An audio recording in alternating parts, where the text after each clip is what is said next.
इससे पहले well of weakness में अनांता और रूपा उस बड़े से स्नेक के पेट में हैं। अनांता देखता है जो उस बड़े से स्नेक का सलाइवा है वो बिल्कुल एसिड की तरह है और फिर वो अपनी पावर्स का इस्तेमाल कर उस स्नेक के पेट को फाड़कर बाहर निकल जाता है। थोड़ी देर बाद रूपा की आंखें खुलती है और वे देखती है अनांता ने उसकी जान बचाई। अनांता उससे कहता है कि तुम लकी हो जो तुम मेरे साथ फंसी। इससे पहले वो अनांता को कुछ कहती तभी वो नोटिस करती है जो उसके कपड़े हैं वो स्नेक के एसिड की वजह से पिघल चुके हैं। अनांता रूपा को समझाता है कि उस स्नेक का सलाइवा जहरीला तो नहीं लेकिन वो किसी लिक्विड एसिड की तरह है जिसकी वजह से तुम्हारे कपड़े फटे। रूपा अनांता से पूछती है कि अब तक हम अपने कॉमरेड से कितना दूर है और हमें कितना समय हो गया। एकदम से अनांता रूपा के हाथ को पकड़कर उसको अपने करीब ले आता है। रूपा इससे पहले पूछती है कि तुम क्या कर रहे हो, तभी अनांता उसके मुंह को भी बंद कर देता है और हम देखते हैं अनांता ने ऐसा इसलिए किया क्योंकि वहाँ पे कई सारे जायंट मॉन्स्टर स्नेक मौजूद है। रूपा अनांता से पूछती है क्या तुम फाइट करने की सोच रहे हो। अनांता बताता है नहीं, अगर तुमने कहा भी तो मैं अपनी कर्स पावर को कंट्रोल नहीं कर पाऊंगा अपनी लड़ाई के वक्त। इसके अलावा यहाँ पर ब्लैक फूट भी नहीं है जो कि मुझे बेकाबू होने से रोक सके। इस समय हमारे पास दो ही रास्ते हैं जो हम कर सकते हैं। पहला, इन स्नेक्स के हमको ढूंढने से पहले ही हम इनसे फाइट करें या फिर दूसरा, हम यहाँ से भागकर अपने कॉमरेड्स के पास वापस जाएं। रूपा कहती है इससे अच्छा हम इस जंगल से बाहर निकलने के रास्ते को खोजें। ये स्नेक्स की संख्या काफी ज्यादा है और ये रात के समय अपने शिकार को ढूंढने के लिए निकले हैं। अगर हम अपने कॉमरेड्स के साथ मिलकर इनसे फाइट करें तो हम बेवजह ही अपने कॉमरेड्स को खतरे में डालेंगे। अनांता पूछता है तो तुम्हारे पास क्या रास्ता है। रूपा शर्माते हुए कहती है कि मुझे ये कहना तो नहीं है लेकिन तुम मेरी पीठ पे बैठ जाओ क्योंकि अब हम यहाँ से जाने वाले हैं। कुछ समय बाद देखते हैं एक बड़ा सा वुल्फ स्नेक्स के सामने से जा रहा था और जब एक बड़ा स्नेक उस पर हमला करने बढ़ता है तो वह वुल्फ उसके पेट को ही फाड़ देता है और हम देखते हैं वो वुल्फ होती है रूपा जो कि अपने बीस्ट फॉर्म में है और उसके ऊपर बैठा होता है अनांता। रूपा सेंस करके बताती है कि अब हम दोनों इस फॉरेस्ट से जल्दी ही बाहर निकलने वाले हैं और जब वे अपने सामने देखती है तो एक पर्सन फॉरेस्ट के बाहर निकलने के रास्ते के बीच में था और जब अनांता उस बंदे की जैकेट को नोटिस करता है तो उसमें विंग्स ऑफ इनकार्नेशन का सिंबल बना था और वो उन दोनों से कहता है कि इस जंगल से बाहर निकलने की परमिशन किसी को नहीं है, वापस अंदर जाओ। और वह बंदा अपने शैडो से कुछ स्नेक्स को समन करके अनांता और रूपा पर हमला करता है। रूपा अनांता के हाथ को पकड़कर उसको दूर फेंक देती है और वे सारे स्नेक्स रूपा पर हमला कर देते हैं। अनांता भी ये देखकर हैरान था और वह वक्त जाया ना करके अपनी पावर से उन सभी स्नेक्स को मार देता है। फिर रूपा अपनी बीस्ट फॉर्म से बाहर निकलती है और अनांता उसको पकड़ लेता है। ये देखकर वो बंदा कहता है तुमने अपने पार्टनर की जान बचा के वो सारे जहरीले स्नेक्स के हमले खुद पे ले लिए,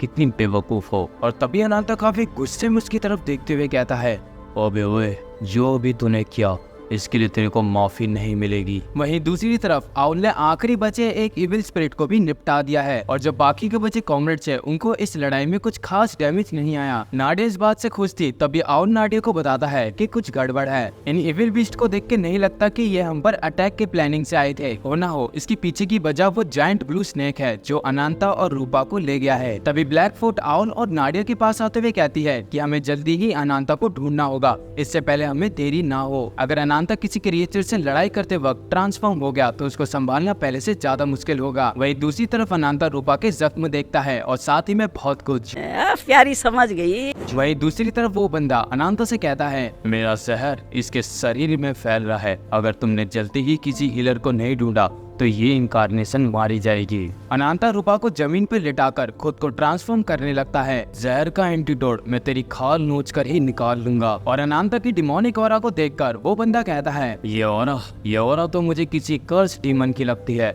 अच्छा तो तुम हो वो जिसके बारे में मुझे बियॉन ने बताया था। खैर मुझे इससे फर्क नहीं पड़ता, मेरा नाम है आइसिन और मैं तुम्हें यही मार डालूंगा। आइसिन अपनी शैडो से स्नेक्स को समन करके अनांता पर अटैक करता है और अनांता काफी फुर्ती के साथ उन सभी स्नेक्स को मारते हुए आइसिन की तरफ बढ़ता है और वहीं अनांता आइसिन के ऊपर वार करता है लेकिन आइसिन उस जगह से हटकर अनांता के वार से बच जाता है और अनांता का वो वार आइसिन के जायंट स्नेक को लग जाता है। फिर अनांता काफी फुर्ती के साथ आइसिन की तरफ बढ़कर उस पे पंच मार देता है। आइसिन अनांता की स्ट्रेंथ, स्पीड और एजिलिटी से इम्प्रेस था लेकिन वो कहता है कि ये सब कुछ काफी नहीं उसको हराने के लिए। फिर वे अपने इनकारनेशन फॉर्म में आने के बाद अनांता के हाथ को कस के पकड़ लेता है। वही रूपा उठकर देखती है कि अनांता आइसिन के साथ फाइट कर रहा है। ये देखकर रूपा को लगारसा की याद आती है जब पास्ट में लगारसा ने रूपा से कहा था रूपा आखिर कैसे तुम अपनी जिंदगी को खतरे में डालकर दूसरों के लिए लड़ सकती हो। मैं जानती हूँ तुम्हारे लिए तुम्हारे कॉमरेड्स काफी ज्यादा इम्पोर्टेंट है लेकिन जब तक मैं जिंदा हूँ रूपा मैं मैं तुम पर कोई खतरा नहीं आने दूंगी। और लगारसा की बात सुनकर रूपा इमोशनल हो जाती है। अब प्रेजेंट में रूपा कहती है, मुझे माफ करना लगारसा, मैंने तुमसे वादा तोड़ा जिंदा वापस आने का। मेरी अभी भी ये आदत नहीं गई अपने कॉमरेड्स की चिंता करने की। साथ ही में रूपा अपने इंकारनेशन फॉर्म में आने के बाद आइसिन का एक हाथ उखाड़ देती है। ये देखकर आइसिन भी हैरान होता है कि उसका सामना एक और इंकारनेशन के साथ है। फिर रूपा अपनी इंकारनेट पावर का इस्तेमाल करके आइसिन के ऊपर हमला करती है, जिसका नाम है इंग्रेविंग ऑफ सेक्रेड ब्लड। इस हमले से आइसिन के बॉडी के छितड़े उड़ जाते हैं और फिर रूपा पर आइसिन के जहर का असर होने लगता है और वह जमीन पर गिर जाती है। ये देखकर आइसिन भी कहता है,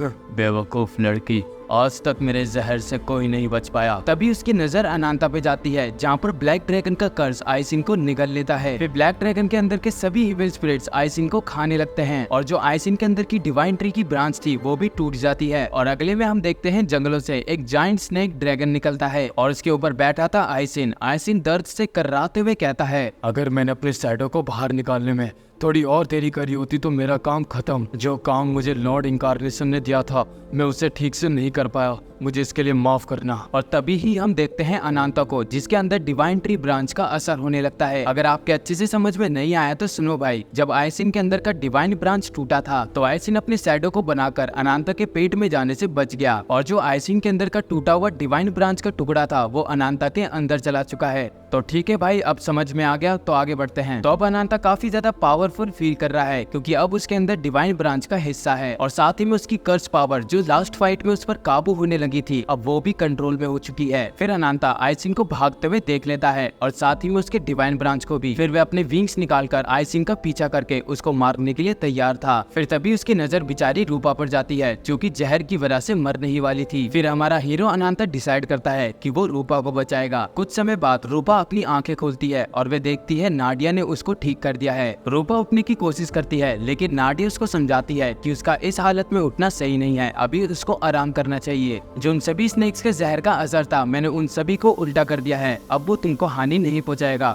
बस तुम्हें आराम की सख्त जरूरत है। अनांता का शुक्र है जो कि तुम्हें सही वक्त पर यहाँ पर ले आया। फिर रूपा नाडिया से अनांता के बारे में पूछती है कि आखिर वो बेवकूफ कहाँ पर है। फिर तभी वहाँ पर अनांता आते हुए कहता है, जिसने तुम्हारी जान बचाई तुम उसको बेवकूफ कहती हो। रूपा अनांता से पूछती है कि तुम तो अपने इंकारनेशन फॉर्म में आ चुके थे, क्या तुम्हारे कर्ज ने तुम पर कंट्रोल नहीं पाया। अनांता उसको समझाता है कि उसको उसके बारे में सोचने की जरूरत नहीं है, फिलहाल वो अपना ही ध्यान रखें। और ये कहने के बाद अनांता वहाँ से जाने लगता है। रूपा ब्लश करते हुए अनांता को बेवकूफ कहती है। अगले सीन में हम देखते हैं अनांता, ब्लैकफुट, नाडिया और आउल बॉनफायर जलाते हुए बाहर बैठे होते हैं और आउल अनांता को शुक्रिया करता है रूपा की जान बचाने का। फिर नाडिया अनांता से पूछती है कि आखिर उसकी लड़ाई गियो के किस फॉलोवर या फिर सबऑर्डिनेट से हुई थी। अनांता बताता है कि उसका नाम आइसिन था और वह अपनी शैडो से स्नेक्स को समन कर सकता है और अपनी इसी एबिलिटी की वजह से वो मुझसे बच निकला। और जहाँ बात आती है उन सभी जाइंट स्नेक्स की, उन सभी को आइसिन कंट्रोल करना था ताकि वे जंगल के अंदर उन सभी घुसपैठियों को पकड़ सके। यहाँ तक कि उस जाइंट ब्लू स्नेक ने हमें नहीं खाया, जैसे कि वो हमें आइसिन के पास जिंदा पकड़ के ले जाना चाहता हो। और बात बस यही नहीं है, उसके पास भी डिवाइन ट्री की ब्रांच का हिस्सा है। जब मैंने उसके शैडो क्लोन को खाया तो डिवाइन ट्री की ब्रांच का छोटा सा हिस्सा मेरे अंदर चला गया। इसके अलावा अब मैं अपनी कर्स पावर को कंट्रोल कर पा रहा हूँ डिवाइन ट्री की ब्रांच की वजह से। इस बात को ब्लैकफुट भी कंफर्म करती है कि हाँ, जो अनांता की कर्स पावर है वह पहले के अकॉर्डिंग स्टेबलाइज्ड है।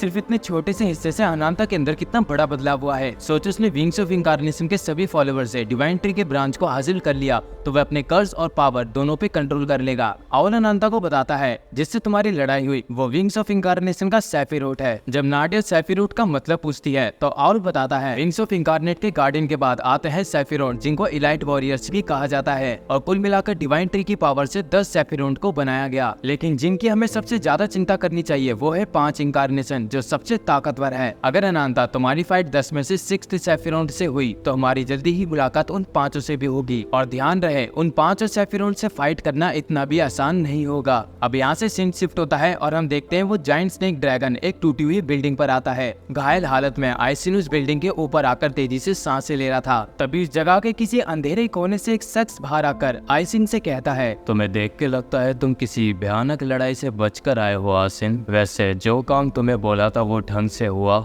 मुझे माफ करना, जैसा आपने सोचा था ये काम इतना भी आसान नहीं निकला। तभी वो बंदा आइसिन की तरफ एक चीज फेंकता है और हम देखते हैं वो होती है किसी मरे हुए इविल इनकारनेशन की गर्दन। उसके बाद हम उस बंदे को भी देखते हैं जिसका नाम है गहन, द इनकारनेशन ऑफ डोमिनेशन। फिर गहन कहता है मुझे लगता है हमें लॉर्ड को बता देना चाहिए कि दुश्मन आ चुका है। सो इसी के साथ इस वीडियो का एंड होता है। आई होप आपको ये वीडियो पसंद आई होगी। अगर पसंद आए तो वीडियो को लाइक और चैनल को सब्सक्राइब कर देना। अब मैं मिलूंगा आपको अगली वीडियो में। अभी के लिए सायोनारा।